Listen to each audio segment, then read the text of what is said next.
Olá, meus queridos, como vocês estão?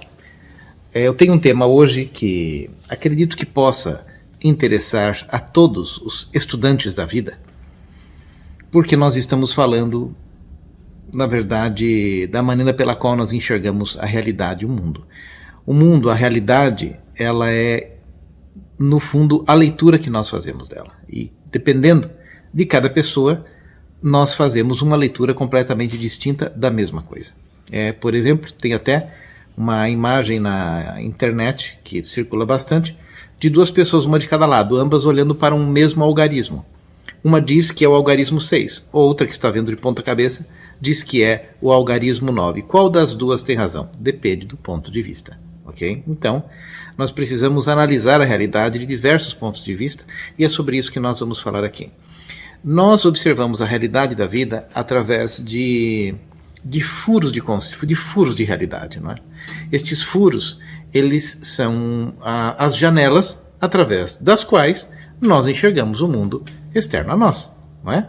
Então nós temos os 5 sentidos físicos, nós temos a audição, nós temos a visão, nós temos o tato, o paladar e o olfato. São os 5 sentidos físicos.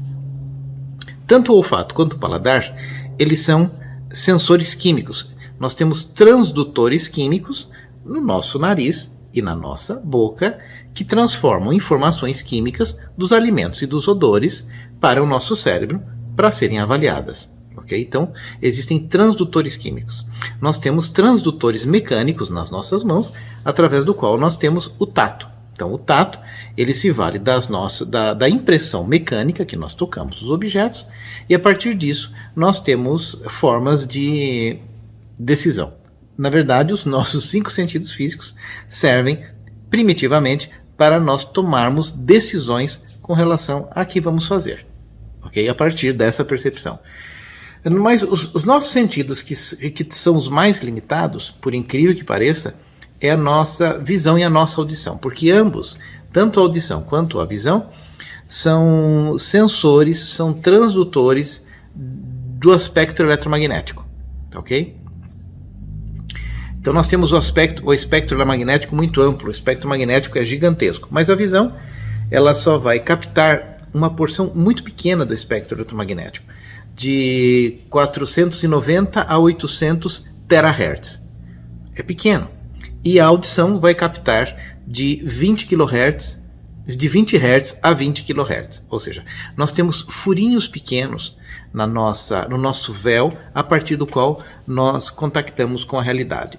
E a grande questão, que a natureza arrogante humana como é, ele acha que isto é suficiente para compreender o todo da vida, sem entendermos que os nossos instrumentos para a percepção da realidade são extremamente pequenos, extremamente diminutos, e dessa maneira, muitas vezes, nós queremos compreender o todo da vida a partir de amostragens muito pequenas. Eu sei que isso aqui é uma linguagem um pouco técnica, talvez até um pouco científica, mas eu sei que, em função das ilustrações que eu estou mostrando, qualquer pessoa leiga vai conseguir entender sobre o que eu estou falando. Você vai ter uma noção um pouco maior sobre isso se nós compararmos com animais, por exemplo. O cachorro, ele tem uma audição estendida para até mais ou menos uns 30 kHz. Então, sons que nós deixamos de ouvir, o cachorro, por exemplo, está ouvindo. Não é mesmo? Sons diminutos que nós não percebemos, diversos animais enxergam, e é por essa razão que algumas abelhas, por exemplo, elas já não ouvem, mas elas têm uma visão no espectro eletromagnético bastante ampliada na região do infravermelho, e algumas outras espécies na região do ultravioleta também.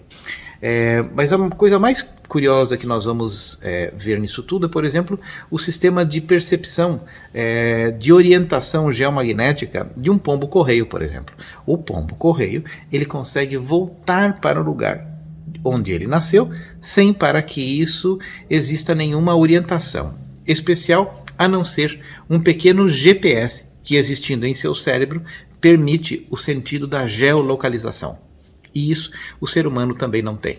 É este mesmo sentido de geolocalização que permite a existência das rotas migratórias de muitas aves. Então, muitas aves elas conseguem fazer os seus trâmites migratórios utilizando-se somente de uma percepção eletromagnética, fazendo as leituras das linhas do campo magnético terrestre, como se tivesse dentro da sua cabeça um GPS.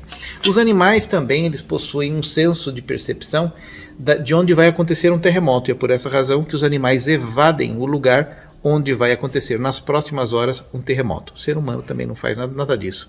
Os animais, eles têm também, por exemplo, o gato, ele tem geolocalizadores onde eles adoram se posicionar em cima de fraturas geomagnéticas, ou seja, um gato gosta muito de ficar em lugares onde tem cruzamentos de água, gás radônio, fissuras geológicas, cruzamentos de veios d'água, porque de uma certa maneira misteriosa, eles percebendo esses lugares, eles servem como agentes transmutadores dessas forças todas. Então até, por exemplo, o efeito Baxter. O efeito Baxter é um efeito que, na década de 60, um técnico da polícia, que era um técnico de poligrafia, um técnico de detetor de mentiras, colocou em uma planta o seu detetor usualmente colocado na investigação de suspeitos. O que aconteceu é que do nada ele teve a ideia de jogar uma xícara de café nesta planta para ver o que acontecia, se os ponteiros iriam indicar alguma reação, só que subitamente, no momento em que ele pensou em jogar o café na planta, os ponteiros do seu mecanismo já indicaram a presença de uma anomalia, ou seja, as plantas, no caso aquela folhagem no qual ele estava conectado com o seu polígrafo, já captaram o pensamento de Clive Baxter. Como dizia minha mãe, como que você vai dormir com um barulho desse? A tristeza minha é o fato de que nada disso é ensinado na escola. Uma criança não vai aprender nada disso. E isso é muito triste. Porque se ela aprendesse um pouco disto, ela perceberia o quão pouco sabe da vida. Talvez se tornasse um adulto mais curioso e menos arrogante, capaz de entender a variante de possibilidades dos pontos de vista que poderia compor uma opinião mais clara e desenvolvida a respeito da vida e do todo. Ou seja, disso tudo que eu estou dizendo é para nós entendermos que a nossa percepção é muito pequena. A nossa glândula pineal seria responsável pela percepção dos fenômenos extrapsíquicos. Há um pesquisador, um biólogo, acho que é canadense, Sheldrake, ou inglês, Rupert Sheldrake, acho que ele é inglês. E ele fez uma série de pesquisas mostrando a sensibilidade animal. Muitos animais que tinham uma conexão forte com o seu dono foram submetidos a determinado teste.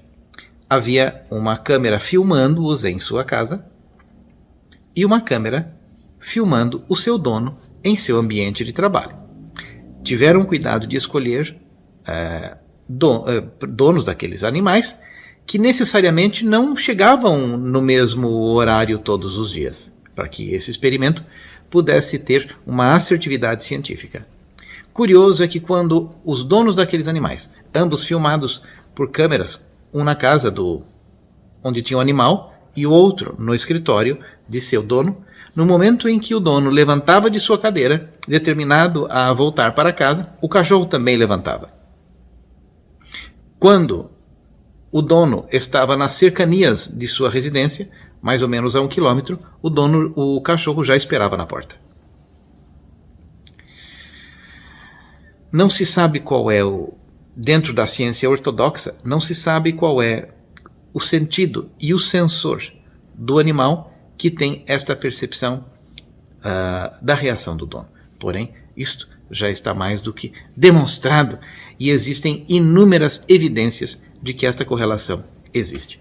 Pois bem, nós vivemos em um universo vibratório, um universo invisível, e o que os nossos olhos estão vendo e aquilo que os nossos ouvidos estão percebendo é ainda uma fatia muito pequena da realidade. E se você for um investigador minimamente curioso, você vai começar a pesquisar uma série de assuntos, como estes, que com certeza vão conseguir transformar muito a sua realidade e principalmente a sua concepção sobre a vida. Hoje eu trouxe dicas importantes que podem ser muito úteis para o desenvolvimento da sua consciência. Tenha uma boa semana. Se você gosta do conteúdo dos meus canais, se subscreva. Se você gosta deste vídeo, dê um like. Ou então, você pode dar opiniões ou perguntas, e as mais relevantes eu sempre responderei. Até!